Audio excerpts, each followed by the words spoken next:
अपार सच्चित्सुखवारिराशि यस्योर्मिमात्रं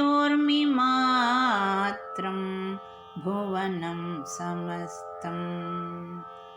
अपार सच्चित्सुखवारिराशि यस्योर्मिमात्रं भुवनं समस्तम्। गुहाहितं तं रमणं गभीरं चिन्ताविहीनं हृदि चिन्तयामि। गुहाहितं तं रमणं गभीरं चिन्ताविहीनं हृदि चिन्तयामि।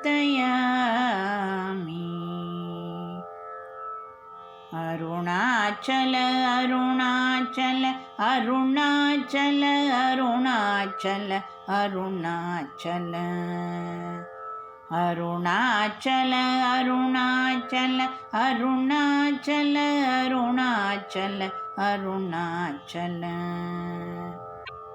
करुणापूर्णसुधाब्धे कबलितघनविश्वरूप किरणावल्या अरुणाचल परमात्मन् अरुणो भवचित्तकञ्ज सुविकासाय।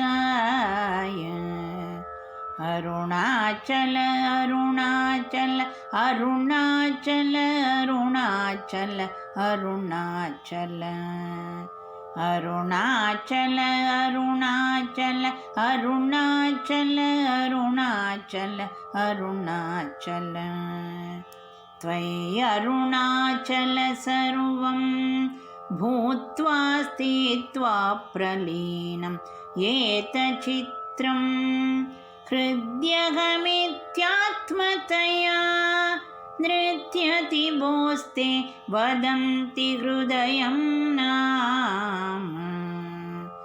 अरुणाचल अरुणाचल अरुणाचल अरुणाचल अरुणाचल अरुणाचल अरुणाचल अरुणाचल अरुणाचल अरुणाचल अहमिति कुत आयातीत्यन्विषयान्तः प्रविष्टयात्मलतिया अवगम्य स्वं रूपं शाम्यद्यरुणाचल त्वयि नदीवाब्धम्। अरुणाचल अरुणाचल अरुणाचल अरुणाचल अरुणाचल अरुणाचल अरुणाचल अरुणाचल अरुणाचल अरुणाचल त्यक्त्वा विषयं बाह्यं रुद्ध प्राणेन रुद्ध मनसान्तस्त्वां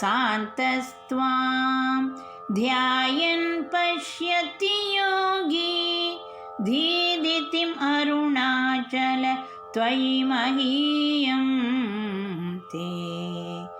अरुणाचल अरुणाचल अरुणाचल अरुणाचल अरुणाचल अरुणाचल अरुणाचल अरुणाचल अरुणाचल अरुणाचल त्वय्यर्पितमनसा त्वं पश्यान् सर्वं तव कृतिदया सततं भजते अनन्यप्रीत्या स जयत्यरुणाचल त्वयि सुखे मग्नः।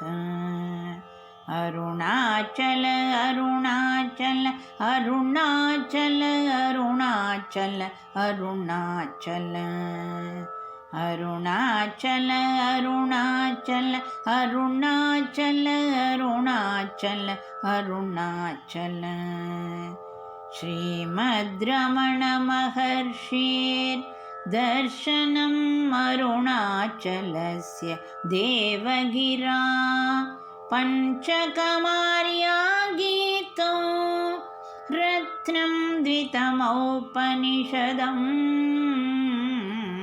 श्री अरुणाचल अरुणाचल अरुणाचल अरुणाचल अरुणाचल अरुणाचल अरुणाचल अरुणाचल अरुणाचल अरुणाचल इति श्रीरमणस्य दर्शनम् अरुणाचलपञ्चरत्नम्